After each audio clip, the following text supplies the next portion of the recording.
After entering the palace, I was sent to serve in the cold palace. Others pitied my misfortune, unaware that this assignment was what I had sought. Upon entering the cold palace, the young sixth prince immediately threw mud at me. I lifted him up, examining him from left to right. Damn it. He really does look exactly like my best friend, clearly her biological son. Finally found him. I cried tears of joy, but he bared his teeth and roared at me, audacious maid.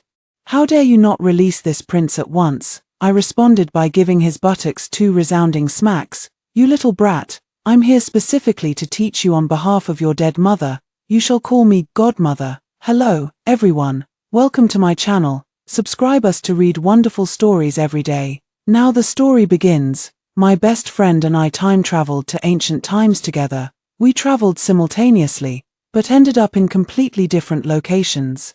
Song Yun transmigrated into the imperial palace, becoming a royal consort, and from then on lived in luxury. I had it worse. I ended up in Lingnan, just a poor street vendor. At first, I thought of seeking refuge with Song Yun, but the journey from Lingnan to the capital was too long and perilous. I simply didn't dare to make the trip alone. We agreed that once Song Yun rose to the rank of imperial consort, she would send someone to fetch me, but Song Yun's abilities were truly lacking. In 3 years, she had barely seen the emperor a few times, never shared his bed. How could there be any talk of promotion? Just as I was on the verge of giving up on her, I received a letter from her. The letter said she encountered the emperor while praying at Elan Garden, and that very night, he summoned her to his chambers. That same day marked a turning point in Song Yun's life in the imperial harem. The emperor frequently summoned her to attend him at night, and her rank soared as she was ennobled as consort. Seong, my best friend, who had always despised love-struck fools, now filled her letters to me with the sickly sweet stench of romance. Juju, I never knew an emperor could love someone so deeply. He's willing to give me anything, just for saying I like it, I wrote back. Then say you like the empire, and see if he's willing to give you that. Song Jun skipped over that question and continued sharing her feelings with me. Juju. My heart has never beaten this fast before. I feel like I've fallen in love. I'm pregnant. He said if I give birth, he'll promote me to noble consort. I had a boy who looks just like me. He said when the child is older, he'll be named Crown Prince. Juju, I don't want to return to modern times anymore. I've decided to stay and live here. Song Yun was indeed deeply favored. The emperor's exclusive devotion to noble consort Seong had become legendary, with tales reaching as far as Lingnan. But the good times didn't last long before new faces appeared in the palace. The emperor's affections turned toward others. Song Jun, unskilled in palace intrigues and without the emperor's protection, suffered cold shoulders and exclusion in the court. It was on my way to the capital that I heard the news of her sudden death. That day, I cried my heart out in the carriage, tears and snot flooding the entire space. Just then, a line of bullet comments suddenly appeared before my eyes. Juju dear, you look so ugly when you cry, not a trace of my elegance learned. Could you stop eating your own snot? Doesn't it taste disgustingly salty? I was startled. Who's there? Bad news, my unlucky best friend died. Good news, after her death, she could actually send me bullet comments. Su Wanzhou, you're doing well for yourself, decked out in gold and silver, with skin so tender it could be pierced by a flick. What skincare brand are you using now? Share it with me quick. I want to be a pretty ghost even in the underworld. That necklace around your neck looks nice. Please burn one for me. Thanks. Oh right, and don't forget to burn some paper money for me too. I'm strapped for cash. I was originally devastated by the tragic news, but hearing her shamelessly cheeky remarks made my tears dry up instantly. You're already dead. Why so much trouble? Burn. I'll burn it for you right now. Just tell me what else you need done. I'll take care of everything at once. Juju dear, there actually is one big thing I need your help with. Song Yun's tone inexplicably turned ingratiating. You know, I have a son who was sent to the cold palace, lonely and helpless. A bad premonition gradually grew in my heart, and I quickly cut her off. Keep dreaming. You know how much I hate kids. If you really miss having a child, I'll burn you a paper one to send over. That way you can be a mom pain-free in the afterlife. Juju is a treasure. He's different from other children, so well-behaved, sensible and kind-hearted. I remained unmoved, simply lowering my head to polish my jade bracelet. He looks just like me. When you miss me, you can look at him." My tears had just dried up, but her words made them flow uncontrollably again. I hate children, but that was the legacy Songyun left behind. I couldn't just ignore it. Fine, I'll go. When Songyun was alive, she'd send me jewelry and gold every other day. I used this capital to open a tavern and became a well-known wealthy young woman throughout Lingnan. I bribed my way through and smoothly entered the palace as a maidservant.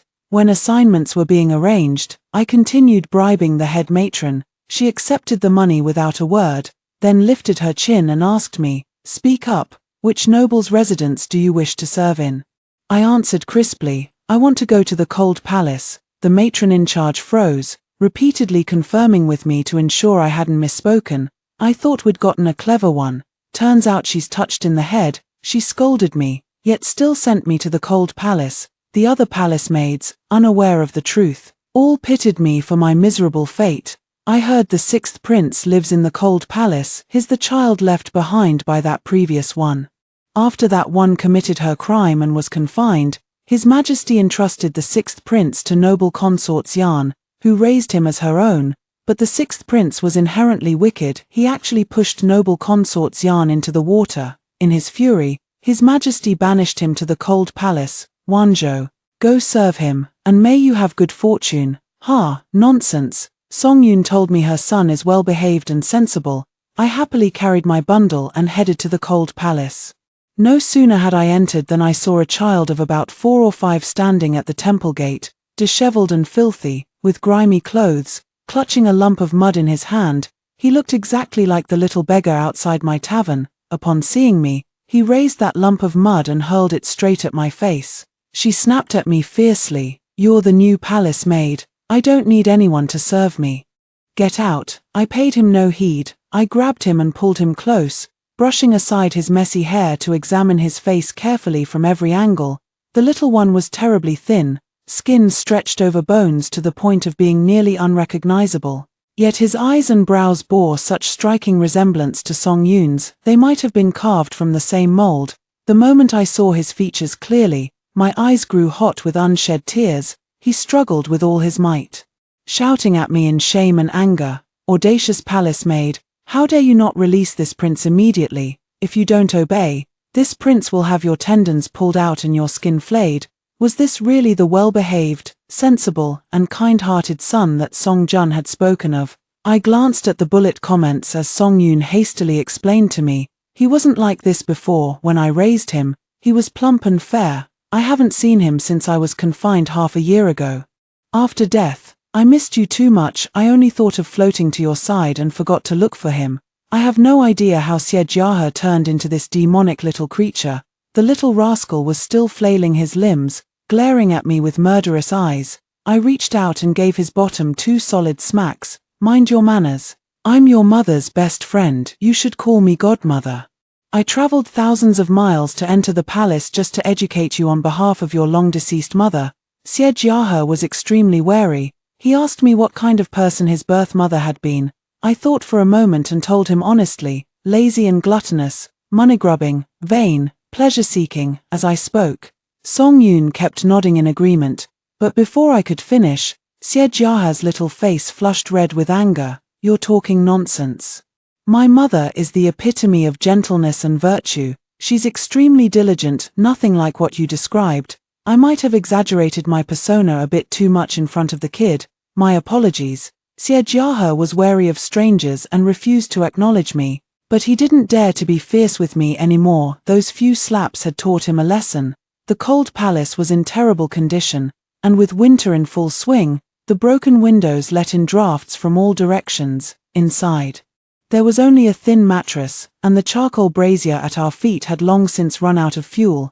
Xie Jiahe shivered in his thin clothes, huddled gloomily in the corner. "Godson, you're freezing like this. Why not go ask the Imperial Household Department for some quilts or coats?" Xie Jiahe still ignored me. Staring down at 2 grasshoppers fighting in the corner, I darted over and pinched his ear. "Speak." He glared at me angrily. "Even if we asked, they wouldn't give it. They just keep dragging it out." I nodded, released his hand, and turned to leave without another word. Xie Jiahe froze for a moment, staring blankly as my figure disappeared through the cold palace gates. He muttered under his breath, "You liar, claiming to be my mother's friend, yet you abandoned me so quickly." I went straight to the Imperial Household Department. Getting people to do things is difficult, but when enough money is offered, that's another story. I handed over 3 pouches and in return got a thick quilt, 3 tales of black charcoal, and winter clothes for a child. When he came back holding these things, Siejiaha's expression grew even more vacant. Why did you come back again?" I pulled him in front of me, making as if to change him into the padded jacket. That thin coat he was wearing would never last through winter, he'd fall ill within days. But Siejiaha resisted fiercely. Though his little face was red from the cold and his whole body icy, he struggled wildly. "I won't wear it, let me go." He kicked his legs frantically, flailing his arms, then suddenly bit down on my forearm, making me gasp in pain. "You little brat, can't tell good from bad. How dare you bully your godmother? If I were alive, I'd give you 2 hard slaps across the face and beat you good. Juju, does it hurt? Are you hurt?" Siejiaha didn't bite down hard, just left a row of teeth marks.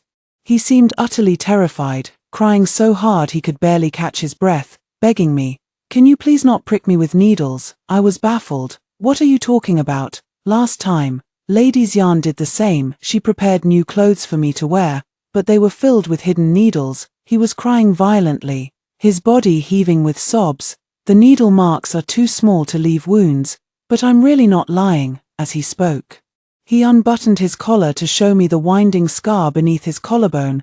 This was burned by an overturned oil lamp during the struggle. "So please don't prick me with needles anymore. I'm scared." Song Yun and I fell into a momentary silence. Damn it all. The palace is truly a place that devours people without spitting out bones. How could they lay hands on such a young child?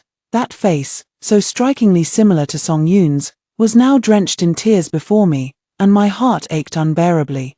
I quickly wiped away his tears and tried my best to soothe him gently. "I won't harm you." I personally checked the cotton-padded jacket in front of him before he agreed to wear it. Yet Siejiaha remained deeply guarded. He ignored my presence entirely, going about his own business. Thumbing through his 3-character classic until the book was nearly worn out, I hauled him before me, wiped his face clean with a damp cloth, and mended the hole in his trousers while I was at it. Siejiaha didn't say a word, but I kept catching him stealing glances at me while I worked. I thought the cold palace was too remote for visitors, yet unexpectedly, the 7th prince came calling. At the time, I'd gone to the Imperial Household Department to fetch something. On my way back, I heard a child shouting from quite a distance away. The 7th prince was seen holding a horsewhip, straddling Siejiaha's back while making sounds as if driving a horse, though younger in age. He was noticeably more robust than Siejiaha, whose frail little frame could barely bear his weight, trembling in all 4 limbs as he crawled. Whenever Siejiaha moved too slowly, the 7th prince would raise his whip and strike him hard. I could clearly hear the sound of leather meeting flesh. Who could possibly endure this? I walked straight in that direction. "You're new here, aren't you?" The eunuch beside me pulled at my sleeve and calmly warned, "The 7th prince is noble consort's son. Just playing around with the 6th prince. Children don't know their own strength. Minor injuries are perfectly normal." I paid him no mind. Stepping forward, I hauled the 7th prince aside and scooped up Siejiaha from where he lay sprawled on the ground. If Song Jun were still alive, he'd have been cursing up a storm seeing our precious child bullied like this. The 7th prince was in the midst of his revelry when my interruption drew his furious glare. "Who asked you to meddle?" he snapped. Not to be outdone, I glared back at him. "Who told you to bully him? What's wrong with me bullying him? He's a motherless child. My mother said that motherless children in the palace deserve to be bullied, and I just love bullying him." When I heard those words, I distinctly felt Siejiaha tremble slightly in my arms. I patted his shoulder reassuringly and held him tighter. His mother may not be by his side, but she'll love him from another world. And also, I love him, and I will protect him. The 7th prince was still young, his words unclear, yet what he uttered sent chills down one's spine. "You're just a lowly palace maid. Who do you think you are? Kui Gong Gong. Drag her away and slap her 50 times. I want to keep playing with Brother 6. Just now." That eunuch walked toward me with a grim expression, and Siejiaha in my arms grew extremely uneasy. trembling all over. Baby Jew, don't be afraid, I have leverage against him.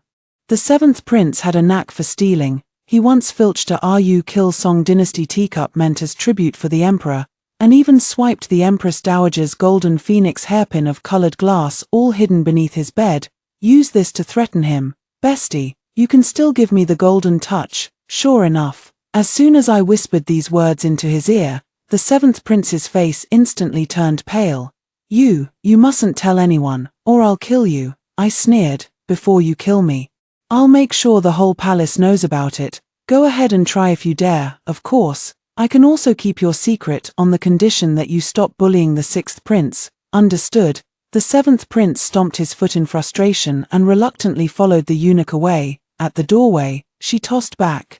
As if I'd even want to come here. Siejiahe bore several fresh lash marks on his body. I hastily fetched the medicinal ointment to tend to his wounds. This time he was very quiet.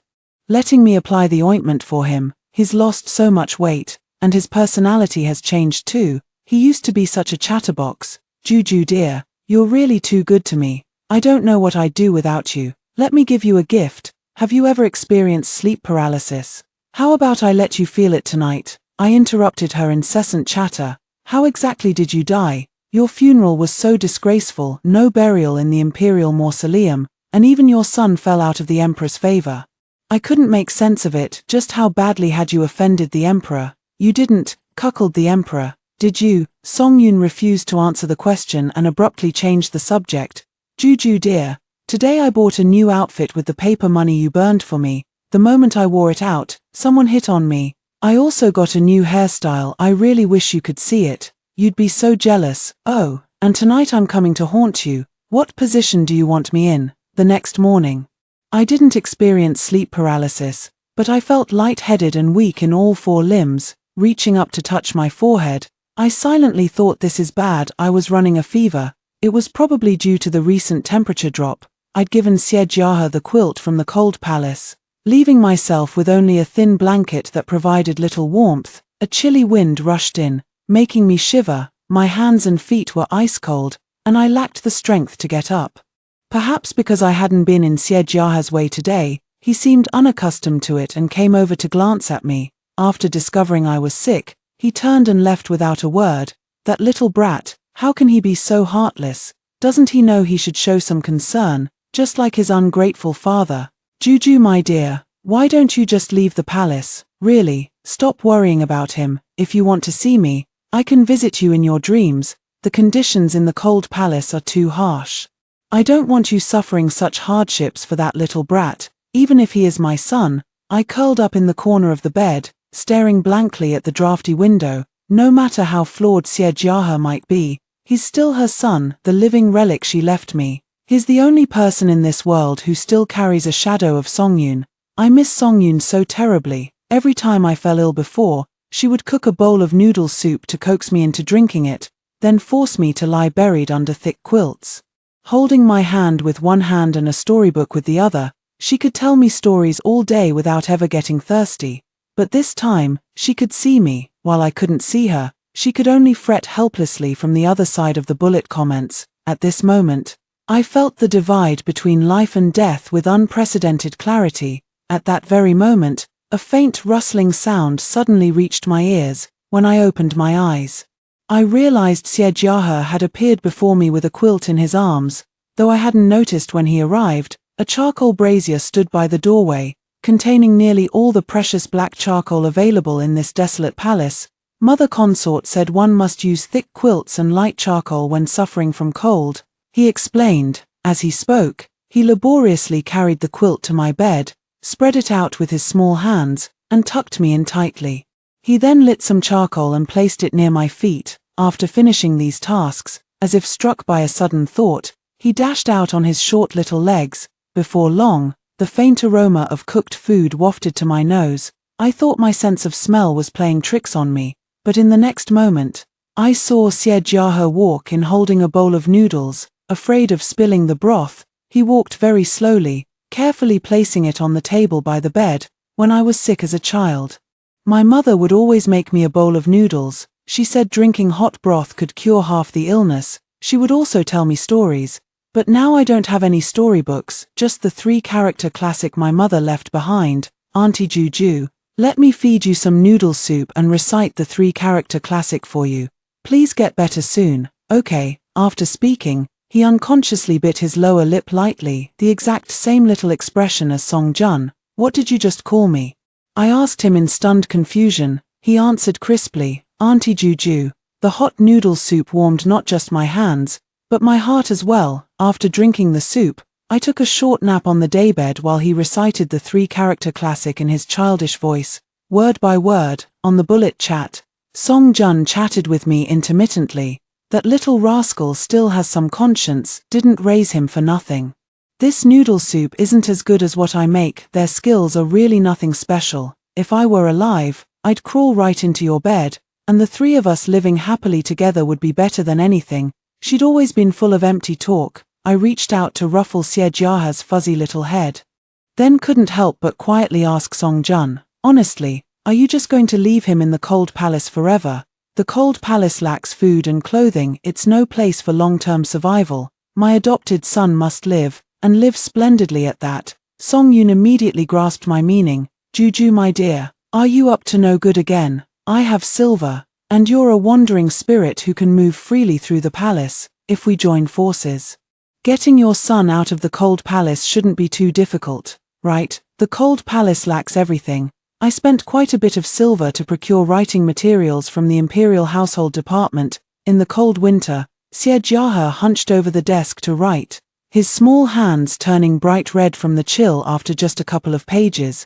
My heart ached seeing this, so I quickly moved the charcoal brazier closer. Let's take a break. He stubbornly shook his head. Godmother Juju. I'm fine, don't spoil the little boy, just let him warm his hands with the hot water bottle later. Look at those scribbles he calls handwriting. Practice, he should practice more. Song Jun stood by, pointing and commenting like a wicked stepmother. Xie Jiahe wrote for several days in a row, filling over 100 pages. Late at night, the oil lamp in the cold palace still burned. As unhurried footsteps gradually drew nearer, I opened the window, letting in a gust of cold wind carrying snowflakes. Just enough for passers-by to catch sight of Xie Jiahe bent over his desk, writing. Xie Jiahe was so absorbed in his writing that he didn't notice the corner of an imperial yellow robe outside the door. Sixth Highness, it's very late, we should rest now. He struggled to thaw the frozen ink. Wait a moment. Let me finish these 2 pages. What are you writing? Show it to me. Emperor Xieling, who had been waiting outside the door, finally stepped into the room. He cast a cold glance at Xie Jiahe and reached for the towering stack of papers. His expression had been stern, his gaze toward Xie Jiahe particularly icy, but upon seeing the contents of the pages, he paused slightly, his countenance softening. Why are you praying for me? On the rice paper, every page was filled with wishes for the emperor's health and longevity. Xie Jiahe held the brush, her palm slightly stained with ink, and replied softly, I heard that your majesty fell ill a few days ago. Not knowing what else to do, I thought of writing auspicious words to wish for your recovery from afar. Xieling's expression softened slightly. I confined you to the cold palace. Do you not resent me for that? Xie Jiahe remained silent for a long while before finally twisting his sleeves and whispering very softly, a little, but He has lost his mother, and only has his father left now. His voice grew smaller as he spoke, his lips trembling with a hint of tears. He resents that father ignores He, but He still wishes father eternal health and peace. You're the only one He can be close to now. Song Yun's spirit drifted aimlessly through the palace, learning that Xieling would pass by the gates of the cold palace tonight during his post-meal stroll. So I dressed Xie Jiahe in the shabbiest clothes and took away the charcoal brazier, leaving the hall as cold as an icehouse. Xie Jiahe spoke while trembling uncontrollably, his teeth chattering incessantly. Jiahe doesn't know many characters yet, but when I'm older, I'll copy scriptures to pray for Father Emperor's blessings. Upon hearing this, Xielin's eyes churned with emotion. These past few days while he was ill, he had asked the currently favored third prince to transcribe Buddhist scriptures, only for the prince to refuse under the pretext of winter ink freezing. Xielin heaved a deep sigh, crouched down to pick up Xie Jiahe, and wrapped him tightly in his fur cloak. It's rare to see such filial piety from you, but the handwriting is truly atrocious. just like your mother's." His words trailed off abruptly, his gaze dimming slightly as he swiftly changed the subject. "The cold palace is too desolate. Starting tomorrow, you may return to the fragrant Grace Palace. I shall find you a suitable new mother."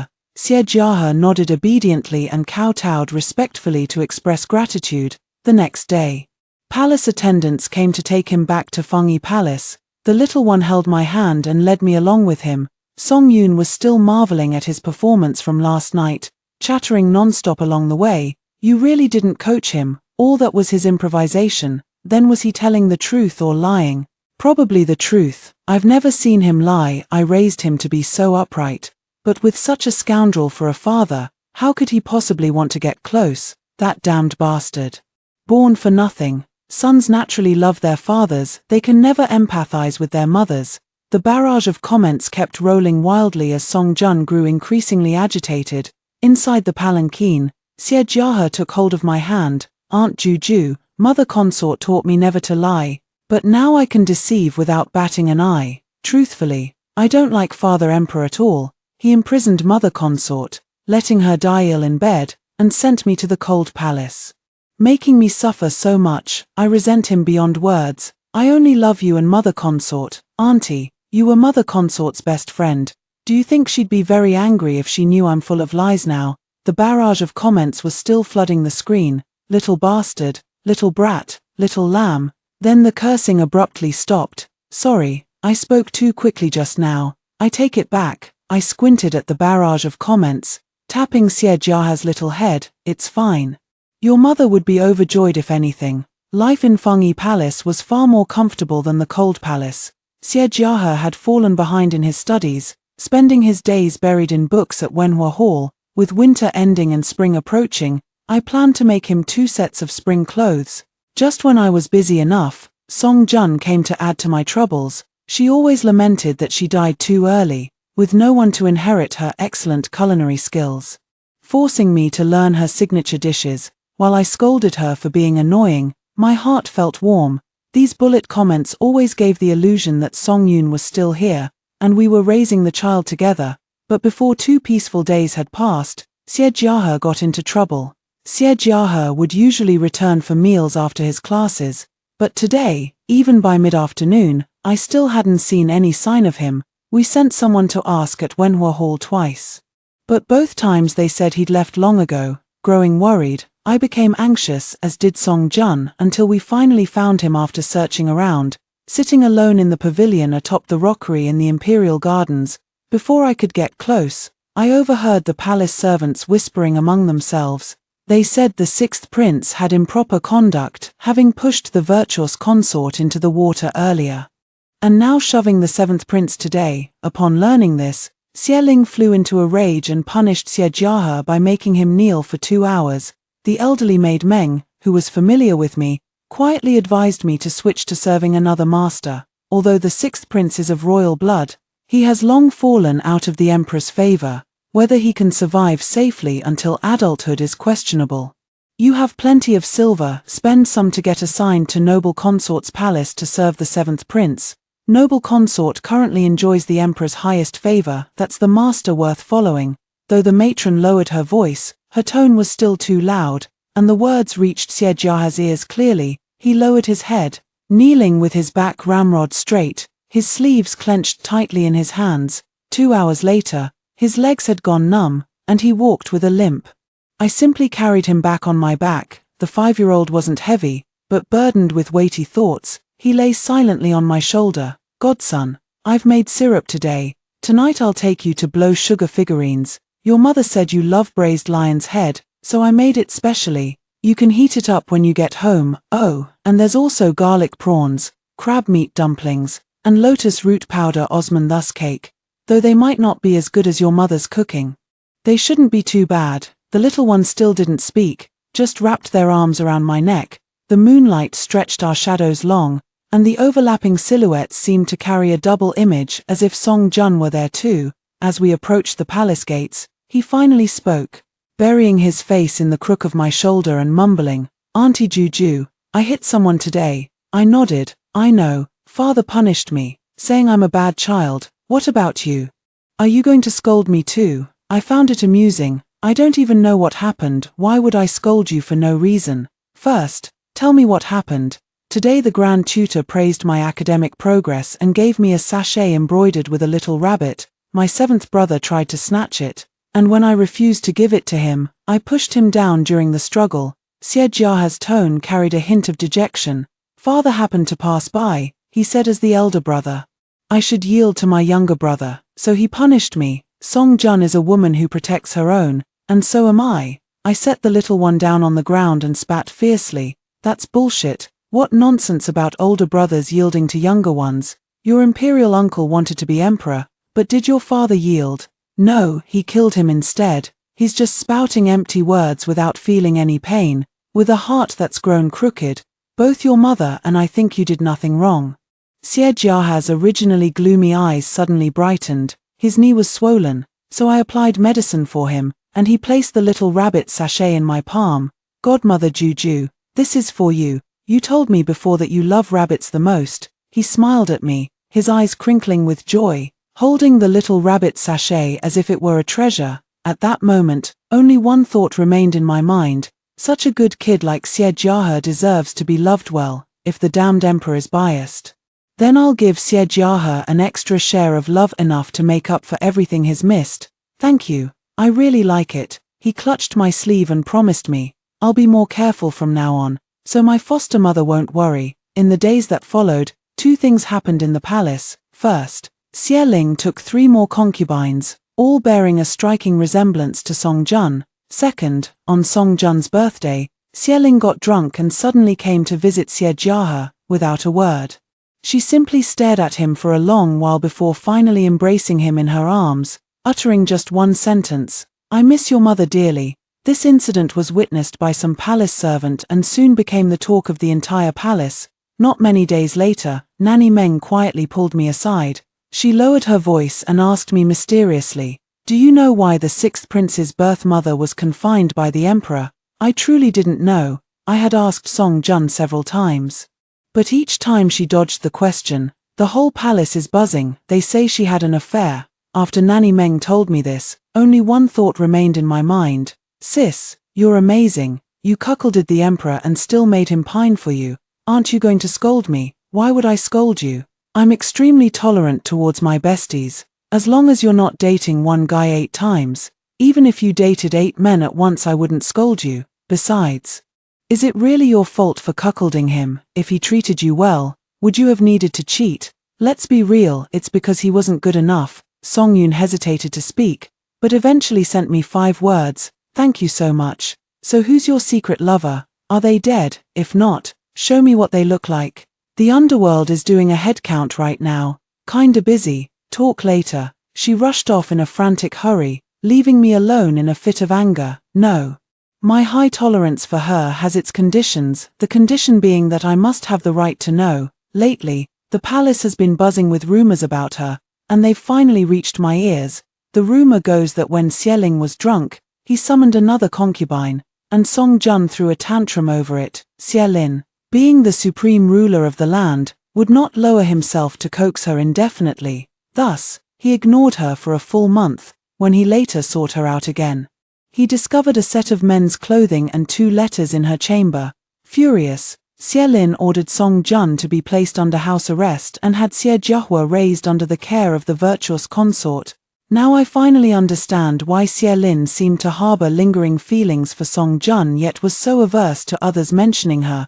But the rumors don't quite add up. When Song Jun was consumed by her infatuation, she adored Xie Lin to the point of madness. How could she have found another man within just a month, unless he's really handsome? Before I could question Song Yun for clarification, Eunuch Zhao from Xie Lin's side suddenly arrived at Fengyi Palace. He said the emperor had summoned Siejiahua. Seeing his grim expression, I couldn't help but ask what had happened.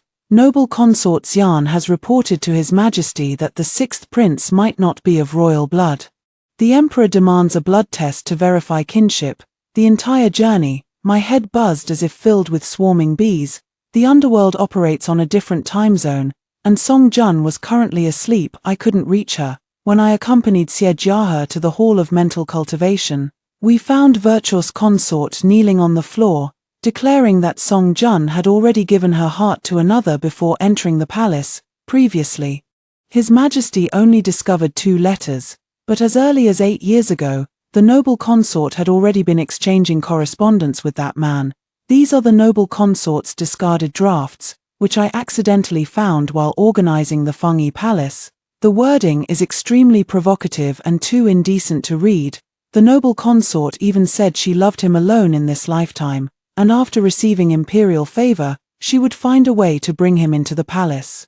Xie Ling's expression grew darker the more he listened, as if a storm was brewing. When the virtuous consort placed 2 yellowed letters before him, he glanced at them, his knuckles turning pale and trembling faintly. I listened from the side, growing more and more bewildered.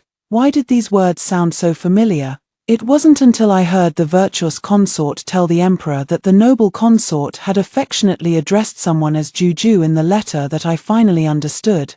Isn't this the letter Song Jun wrote to me? So the person noble consort accused of having an affair was actually me.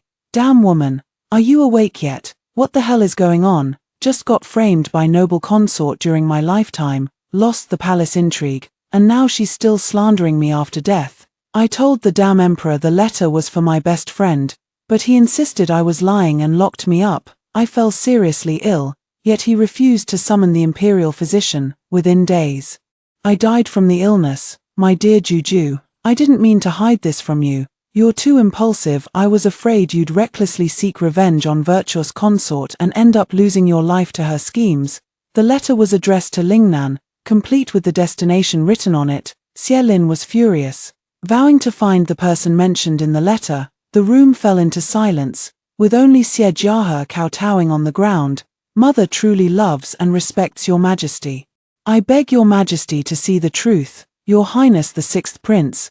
The letter spells it out in black and white. The noble consort's greatest love is certainly not his majesty. With every word the virtuous consort spoke, Xie Lin's expression grew colder. In the dead silence, I stepped forward and prostrated myself on the ground. Your humble servant Su Wanzhou, residing in Chongjin Lane, Yangcheng, Lingnan, entered the palace 3 months ago. Prior to this, I had corresponded with the noble consort for 8 years. Without waiting for their rebuttal, I immediately recited the contents of the letters from memory. For these 8 years, Song Jun and I had always spoken of meeting each other. At first, I couldn't afford to go to the capital, and Song Yun was struggling too. Later, I started a small business and became too busy to get away. When I finally set out, plagues and floods broke out along the way.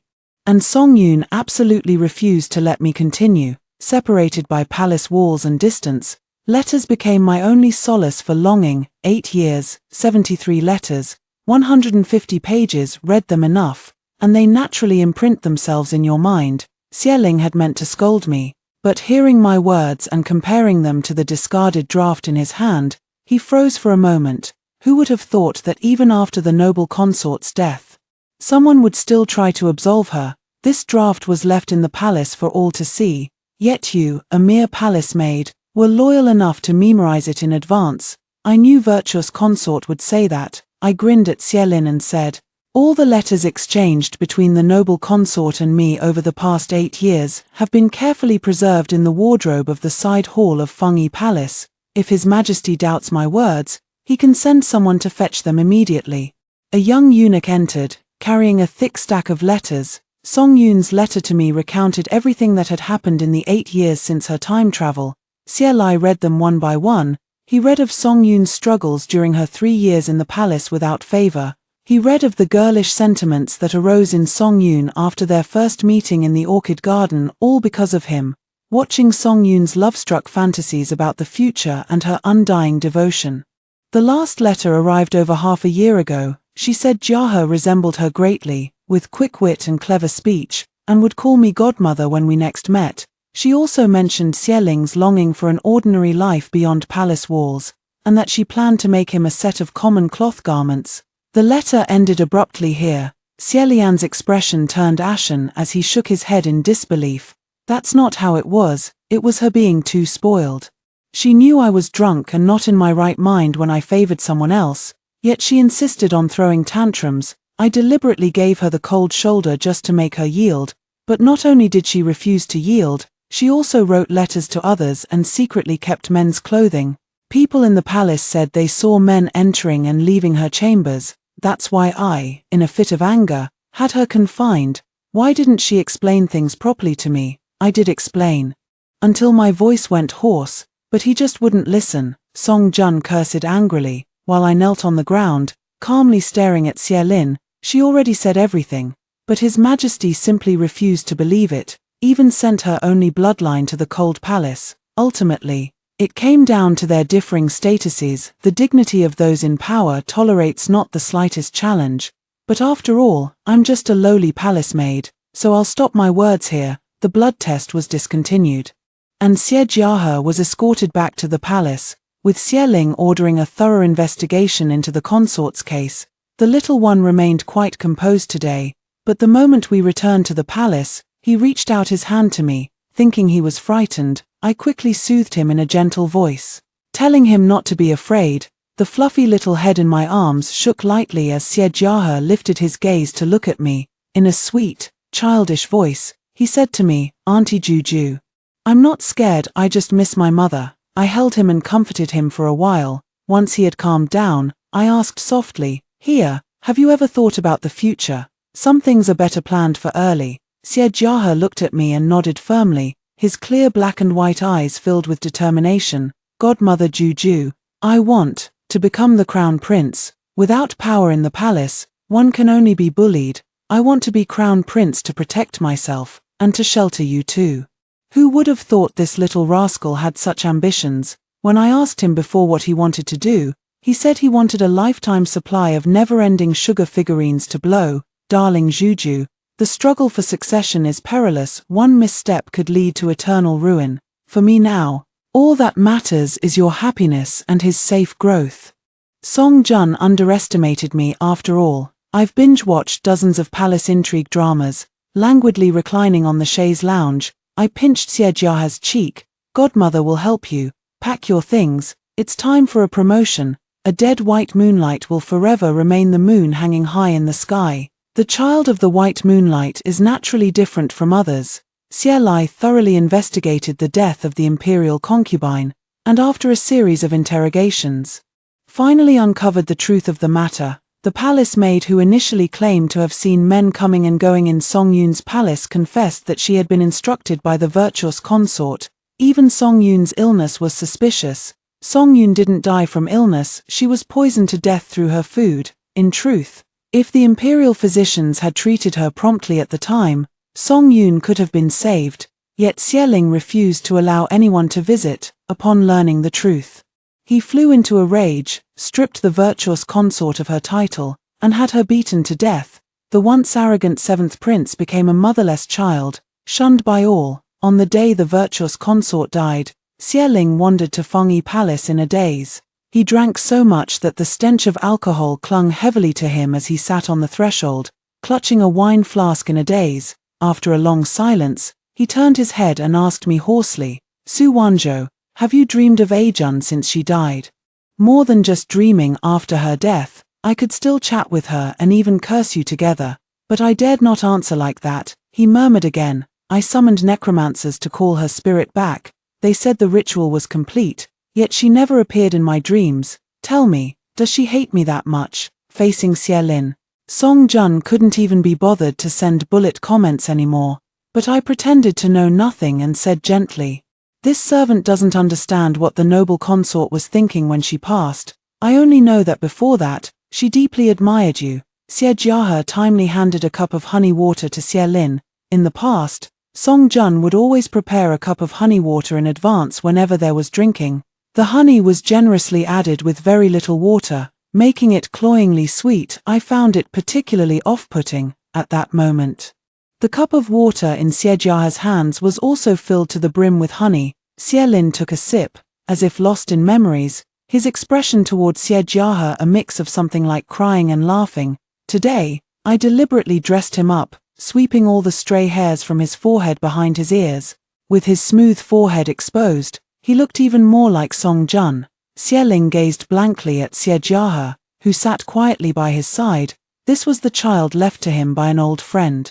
yet had suffered greatly because of him. He felt ashamed before Song Yun, and equally ashamed before Siejiahe. From the next day onward, a continuous stream of lavish gifts flowed into the Fengyi Palace. At that time, rumors spread throughout the palace that the sixth prince had a wicked character, pushing the virtuous consort into the water and bullying the seventh prince. Now, Xieling has cleared his name, praising him for his purity and kindness. In truth, Xieling knew everything all along. He had simply allowed Siejiahe to be bullied back then. Now, Siejiahe has become someone no one in the palace dares to slight. While I serve as the head palace maid of Fengyi Palace, on ordinary days, I take care of Siejiahe, while Song Jun directs from the bullet screen comments, "Don't let him eat too many sweets, or he'll get cavities. You should also let him take care of you, have him massage your shoulders and legs. Keep the good things for yourself first, don't always think of him, save half of these rewards for yourself and burn the other half for me. Gold can't be burned," I reminded her. Song Yun let out a disappointed "oh" and said, "Then keep it for yourself. Wear that sapphire necklace with a lotus pink dress, and pin the lake blue filigree velvet flower from my room in your hair.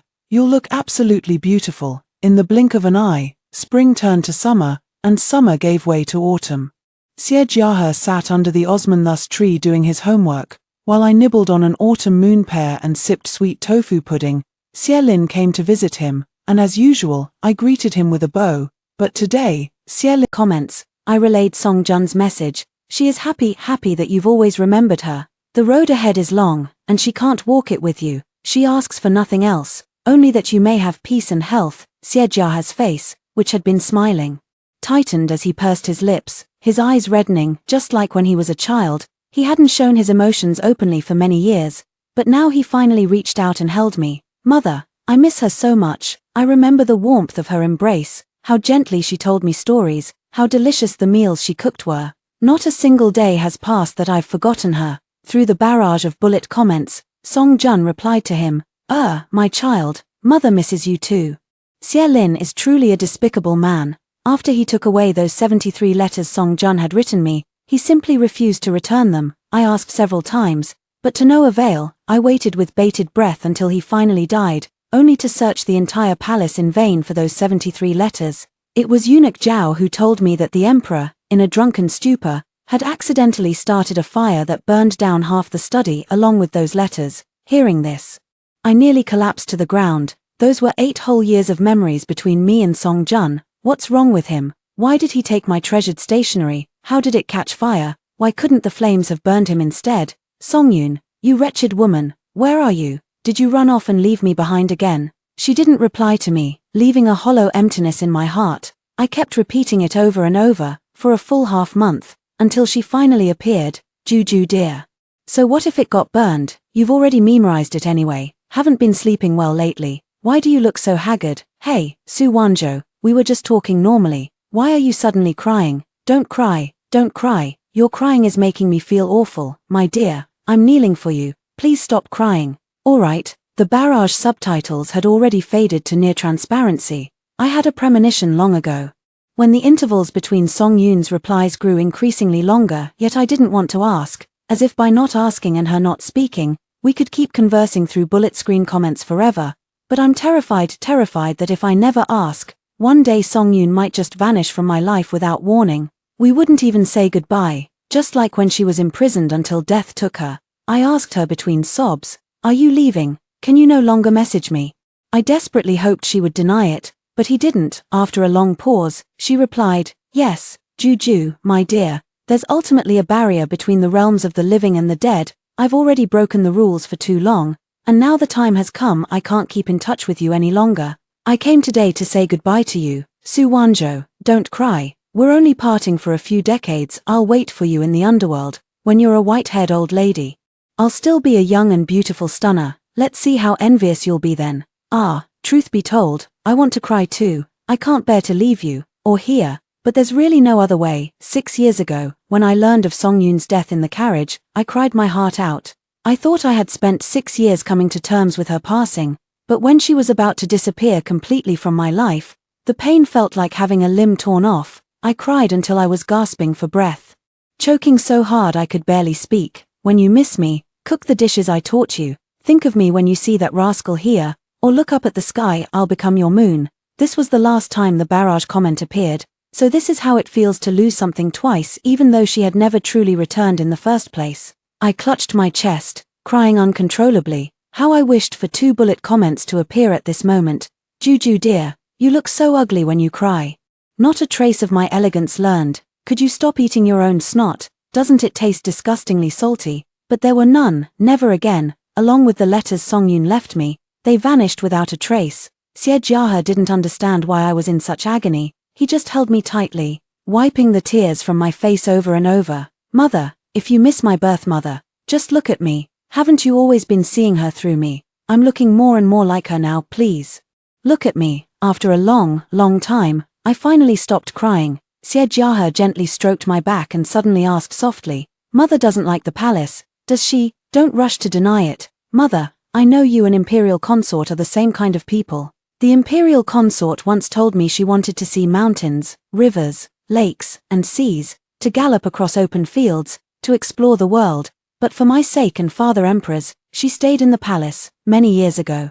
Before the time travel, Songyun and I were determined to travel the world together, to ski, to surf, to chase the wind, to be free, but a sudden time travel incident disrupted our lives. With me, you'll always have a home to return to, anytime. The tears I had barely managed to hold back came surging out once more. That night, Siejahe stayed with me the entire time. I tore off a piece of cloth, embroidered a little rabbit on it, then turned and burned it for Songjun. She was born in the year of the rabbit and loved rabbits most. Burning her a handkerchief this way when she wants to cry, she'll have something to wipe her tears. Mother, so one for me too, so when I miss you in the future, I'll have one more keepsake to remember you by. Siejahe was 13 years old when I left the palace. I went to see the world beyond, the white rainbow piercing the sun in the northern frontier, the soft Wu dialect in the southern rivers, the heavy snowfall in the northeast, and the blooming spring city in the southwest. Siejahe accompanied me all the way, seeing me off to the city gates, in the blink of an eye. He's already grown much taller than me. He opened his arms and gently embraced me. Mother, remember to come home, I am the child of both you and Her Highness.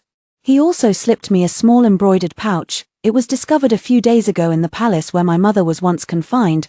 These are her final words left for you before she passed. I was dazed for a long time, never opening it. I couldn't bear to look. I spurred my horse into a gallop, memories of the past flooding my mind. I remembered the orphanage days, when Songyun and I relied on each other for survival, feeding each other leftover scraps. I remembered being bullied at school, and how Songyun would grab a broom to stand up for me. I remembered her holding my hand, her eyes full of longing as she spoke of traveling across our country's magnificent landscapes. Later, in the wilderness at sunrise, I opened Songyun's final letter. The handwriting was as ugly as ever, yet it made me nostalgic to the point of nearly crying. Su Wanzhou, though no one sees me bloom and wither alone, you and the mountains will still remember me. The end.